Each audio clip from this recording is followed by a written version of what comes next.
Let's just get this over with. Nothing really matters to me. Let me get this straight with you, okay? I have had to do multiple takes of this video. This video is like at least a couple of days late because I can't figure out what to say about Suicide Squad. I guess I'll start off with the basics. This is the third movie in the DCEU, and it stars Will Smith, Jared Leto, and Margot Robbie. Like, those are leads. There are a bunch of other people who are in this too. Viola Davis is in this. I always forget that David Harbour pops up in this. Karen Fukuhara, who's in The Boys, which I just started, is also in this and only has like one line, I think. And I don't need to give you the rundown on Suicide Squad. I'm just gonna say it right out of the gate. I think this is the worst one. Just flat out of all of the DCEU movies, this is just the worst. And that's even coming out with the extra DC news that's been coming out recently of like the drama going around, which I can't get into in this, which I will get into it when I talk about the two movies in question. But no, this is bad. Like, it's really, really bad. I will say though, this was pretty successful. This made a lot of money. I was 14 when it came out. I was there. I saw it. This made so much money. It's like one of the most successful ones in the whole franchise. It even has an Oscar. This movie has an Oscar. Granted, it is for makeup, which I kind of see. I get it. I mean, did you see Killer Croc in this? That a lot of time. I assume a lot of time went into that, and you know, good for those guys. But this is just the worst. This is genuinely just the worst. Like, obviously the worst DCEU movie, but this is up there with like one of the worst movies I've ever seen. Period. We should start off with the acting. Get a little bit of positives in this. Margot Robbie is Harley Quinn in this. She's been sticking around, and I guess you know the reason why. She was the big hit out of this movie, and I get it. In the future movies, I really do like Robbie as Harley Quinn, but not in this. I don't get it. I really do not understand. Like there was that time when like this era of Harley, like little kids were dressing up as her for Halloween. That never. I still looking back on it now, never understood how that happened. It was such an odd phenomenon. Will Smith is in this too. This was during an era where anybody will go see a movie with Will Smith in it. We are not in that era anymore, and he's there, I guess. It's I gotta admit, the nerd in me is pretty cool. It's pretty cool with seeing Will Smith in like a big comic book movie. So it's pretty funny, but he's still not that good in this. A lot of the acting in this is just across the board bad, and I'm not even sure where to put the blame. Well, I'll get into that whole mess later. But the crown jewel of this bad acting thing is Jared Leto as the Mask. He's just Jared Leto's just doing a take on Jim Carrey's Mask in this.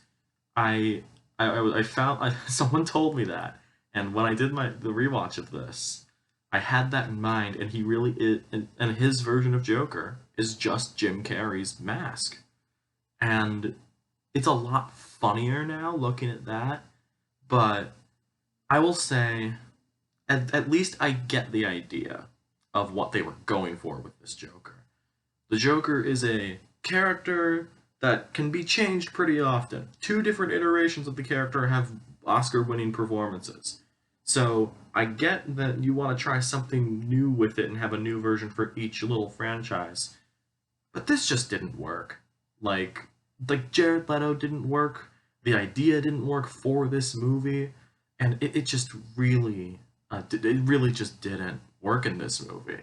And it is pretty obvious that it didn't work, in my opinion. The effects are just really bland in this.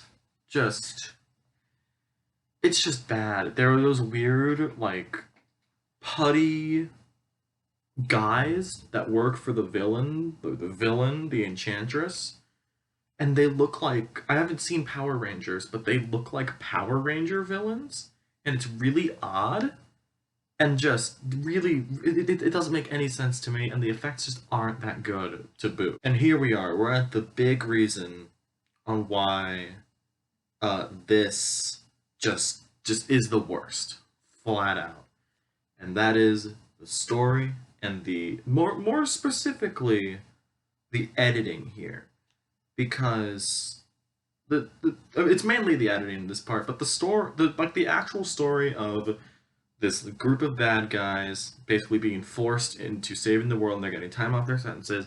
It's a good idea. There's a reason why that idea exists, and that's why there is yet another movie of this. But there is something very wrong with this movie, and it's at its core.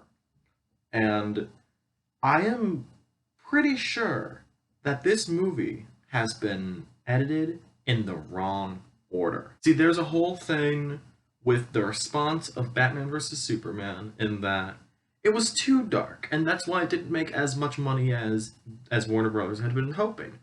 It made a good amount of money. It wasn't a flop, but it didn't hit $1 billion. That was their big thing. Suicide Squad was only coming out a couple months after Batman vs. Superman, so they rushed to fix this, and more specifically taking inspiration from the comedy of Deadpool and the needle drops of Guardians of the Galaxy. While in theory that's not the worst thing in the world, you have to know that there were at least 2 trailers out before this. I don't know the exact release date of one of them, but there was a Comic-Con trailer that came out in 2015 for this movie. It's very dark, it's a little on the grittier side, and it's played much more like a serious movie. The second trailer has a little bit more of a playful vibe, but it still shows off that it is a little bit of a darker movie. That trailer has Bohemian Rhapsody in it. It's a pretty good trailer, all things considered, and if it hit that balance, I think this movie could have been salvageable. But then in the final trailer, they went full silly, and even well, maybe I didn't really pay attention to this when I was 14, but for this video, I went back and watched the 3 trailers that are pretty different, and it's odd to see like this change so much as it gets closer to its release. You could tell they really changed this movie, and it shows in the final cut. I'm going to tell you an example of this. So there's this whole thing of Amanda Waller wanting to get this group together. And close to the beginning of the movie, there is the presentation of Task Force X to the United States government, and it gets approved. And then we have the catalyst event of the Enchantress just like taking over Midway City, I think it was. And then after that is a scene with Waller and Rick Flag talking about why this group got together, about like it's World War III, like that specific line or whatever. What happens here is very odd.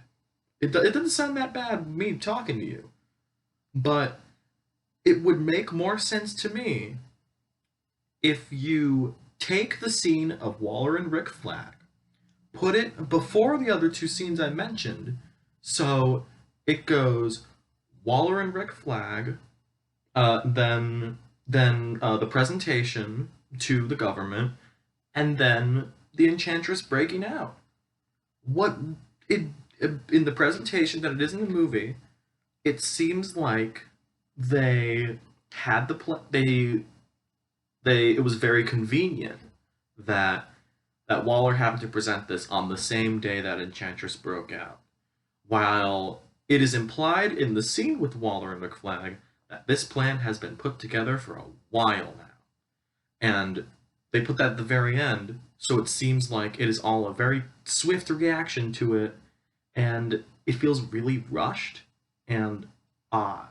I can't think of all the other specific moments in here. I'm sure there are other videos on YouTube about how bad the editing is. So go to there if you want more specific examples of that. And I guess the last thing I have to mention in this is that there is a movement for this movie to have a director's cut in the same way that Zack Snyder got to release the Snyder cut of Justice League. So there is an Ayer cut because the director is David Ayer. He has been very vocal about this, and to the point where he's putting out behind the scenes pictures of things that were in the trailers for the movie but just weren't in the movie itself.